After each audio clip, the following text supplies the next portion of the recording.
Welcome back to the Taiwan Outlook. I'm your host, Raymond Wu. We're continuing our discussion with Mr. Christopher Downs, who's a Canadian actor, has blossomed in Taiwan's film industry and also TV industry. Chris, I want to ask you a little bit more about the difficulties that you experienced in terms of getting legally registered with your wife in Taiwan. Experiencing. Yes. We're still not legally You're still not there, registered. yes. Yeah. Okay. Yeah, we got a phone call from our accountant to say that, because we were not legally married, so we had to file taxes separately. Yes. But then they called us and said, no, you have to, everyone knows you're married, so you have to file your taxes together. Yes.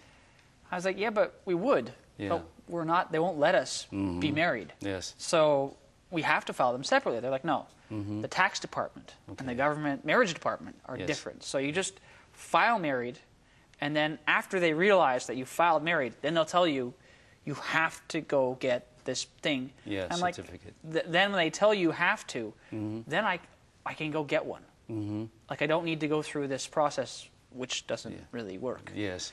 And someone's going to call me and say, what do you mean it doesn't work? It doesn't work. Yes.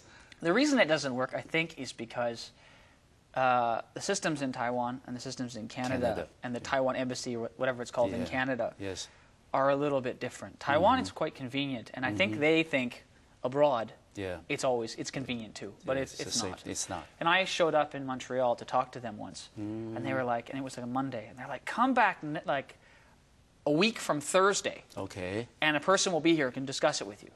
That was 10 days. Oh, yeah. I'm on vacation in Canada. That's 10 days later. I'm going to be back in Taiwan. That's right. And they're like, well, next time you come back. I'm like, well, I have to get married. Isn't there somebody I can talk to? So it's just not really, it's not a convenient situation. And but this is probably one of the few occasions, or probably the major occasion, that you experience some unpleasantness in terms of how you want to, adjust your life after marriage and in a different culture. Yeah. Would that, hurt or impact adversely your impression of Taiwan? It was, such a pleasant place and people were friendly. Right. People were very warm and things. Did that change at all? No. Okay. No. I mean, bureaucracy is bureaucracy. Everywhere is the same. Canada is worse by far. I mean, Canada, oh my goodness. And you go to a hospital in Canada compared to going to a hospital in Taiwan. My parents, when they were here, my mother had to go to the hospital. Oh, okay. And she went to Sanjun Yiyuan. Okay. And she was amazed. She walked, Tri-Service Hospital. She walked in the door, and somebody came up and put her in a wheelchair. Okay. And, we went from this station, people were taking us everywhere, and maybe everything because was she's in your English. Mother. No, but my dad said, I thought maybe it was because we were with you. Yeah. But no, he said I was watching the door, and everybody who came in was getting the same service. And it was just amazing. They were like in awe of how good. And then it was finished, we had to go pay. Yes. And they don't have health insurance. Yes. Yeah. So they had to pay cash. And I mean, they did x-rays, and they did this, and they did that, and expected it to be like expensive. But they had insurance from Canada, of course. But it still wasn't that expensive. They were like... That's compared to the cost back home. Nowhere near what it would cost back home. And no way it'd be done as quickly. Like in Canada, that would have taken like a day, 2 days. You would have been waiting for 4 hours. And this is stunning hours. They were amazed. They go back home to Canada, and they're telling everyone, oh man, Taiwan, Taiwan's so beautiful, the food's, the hospital. Oh, yes, the health insurance coverage, yes. But they didn't have the health insurance coverage. They just... it's great. Yeah, but I think, Taiwan's hospital, overall, the insurance system in Taiwan is well documented, around the world. And we did a program earlier on Taiwan Outlook, examining that precise issue about the universal coverage. Right. This is something that I think the United States is thinking of doing under the new president. It's interesting, though, because, I've been reading about that, and I know it's excellent. But the thing is, I've been reading that it's going to be putting Taiwan in debt. Like Taiwan has a lot of extra cash. It's one of the richest. I think it's the 4th richest. With cash on the side countries. Foreign exchange. And the way the system is set up, I hear it's eating away at that money. Right. We need a lot of education in terms of how people would utilize the health services here, not to spend it unnecessarily, and that would of course create a problem with the. Hopefully it doesn't happen, because the health services here are amazing. Because people always say, "Oh, Canada has great health services. Oh, Canada has Medicare." but it's nowhere near as good as Taiwan. Yeah. Nowhere I understand, Chris, that your Mandarin is very good, but as an English speaker, do you find Taiwan to be English friendly? Do you have problems, communicating with people if your Mandarin doesn't come around? I know you also, learning different dialects like Hakkaese, but we'll talk about that a little later. No, I find Taiwan is probably one of the most English-friendly countries in Asia. Okay. It's amazing. People make a real effort to speak English, especially to foreigners. Okay. They're not. It's funny. They're not as good with each other. That's true. They don't dare to speak to each other. No.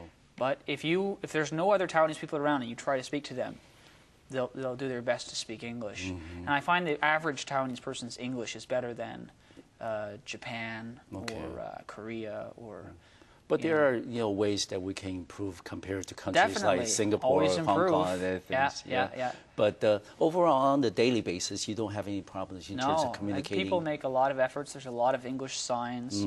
I've noticed in the last 7 or 8 years that the government has cut back a lot. There used to be a lot of teaching English TV programs and just in general teaching English programs in Taiwan, and now there's like none. Yeah, almost none, which is too bad because I think as you push your English ability, it pushes the country's ability to be up in the top in the ranking of nations. Of course, as Taiwan is trying to be more internationalized as well. And you just learned now also that you major in communication back in college. Right. What would be the keys that you would recommend to people here and also to the government here that can help Taiwan to be even more English friendly, more accessible to foreign visitors or people who want to establish residency in Taiwan, make Taiwan a more international environment? I think they're already doing everything, pushing in the right way. I would say there should be more television media. Should be more of there should be a little bit more English media. Okay. Not just for the foreign community, but for Taiwanese people who want to practice or improve their English. I mean, watching a teaching English program is good. Yes. But it can be boring. Yeah, of course. So if there's, like English news programs or even a lot of countries have an English local channel, even though it's not an English country. Taiwan doesn't have an English local channel, which is too bad because there's a lot of channels in Taiwan, and I don't think there would be that much effort to create an English channel. So when foreigners come, they can learn more about Taiwan with English news and English programs about Taiwan. Because one thing I've noticed, which is really too bad, is that I have a lot of clients and friends that come to Taiwan for business reasons. Because Taiwan is like huge business mecca. I mean, everyone flies here, does business. When they're finished, they either fly back home or they go for a vacation. And where do they go for the vacation? They go to Bali or Thailand. But Taiwan, they don't stay here. They don't stay here, and it has so much to offer. But I don't find the Tourism Bureau, they push Taiwan to Taiwanese people. They push it to people in Hong Kong. They push it to people now starting to in China. But they don't make the right push to foreigners. And there's certain things they could do that could make the tourism industry become a billion-dollar industry in Taiwan. I mean, Taiwan has what it takes. I mean, beautiful country, nice people, great food. It just needs to have, certain kinds of hotels and certain kinds of areas that need to be developed in a way that tourists, like business people and tourists who are foreigners, would be like, well, I'm going to stay here. After the business aspect. After the business, done. I mean, you're already here. What would you recommend to the people here or people back home? How you want to market Taiwan, promote Taiwan in that aspect? Well, I mean, it's a huge other thing than the tourism that you just mentioned. But I mean, I think tourism is a part of it. I mean, there's areas of Taiwan that are just beautiful, like old parts of Taiwan, Taipei or whatever downtown. Which they could turn, like Taichung has Jinming at Zhengming. Jingchen. What street? The T Street, you know? Yes. And there's, it's open up and there's no cars on that street and you can sit on the road and have tea. If Taipei had a nice street like that, that was closed to cars and the old buildings, maybe somewhere in the old part of town. We only do with that on weekends with parts of the city, for Taipei. But I mean, Every day. All every day. Yes. Yeah. And some beach areas, some mountain areas that could be developed. Okay. So like in Canada, they have the company that does Blackcomb. Okay. They developed a lot of areas, especially around Vancouver in the mountains, and then they did Quebec in the mountains. Okay. They developed towns out of nothing. There was nothing there, and they developed these towns that are now huge real estate. I mean, houses there are so expensive, and it's a beautiful. They've turned it into like a beautiful area, and they've created jobs, and you know, the whole area was non-existent before, and now everyone wants to live there, and it's a beautiful area of town. Okay. The same sort of thing could be done in Taiwan to promote those areas and to make people have more jobs and stuff like that. I was supposed to say you've been around the island a few times. Yes. Okay. Yeah, both enjoy Taiwan. Okay, that's for personal reasons or for the Both. programs you're doing? Both. Yeah, Okay. yeah.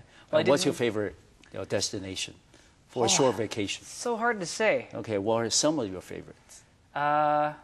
I don't. You know, a lot of the places I don't even remember. Okay, but where I was. when Like you up go in on the vacation, mountains. would you like to go to the beach or go to the mountain, or do you like? I mean, Elan's beautiful. Okay. Right now. Okay. Maybe not as beautiful. It's raining more. Yeah. Kending. Yeah. You know, of course. The mountains. Okay. Anywhere in the mountains is beautiful. Okay. And you know, so much good food. Yeah. I mean, go up in the mountains, have a little sanju roll. It's the way to go. Yeah, Christopher has been known to venture into the different dialects in Taiwan, including Hakkanese. When we come back after a short break, we're going to discuss that with him. I'll see you in about 2 minutes.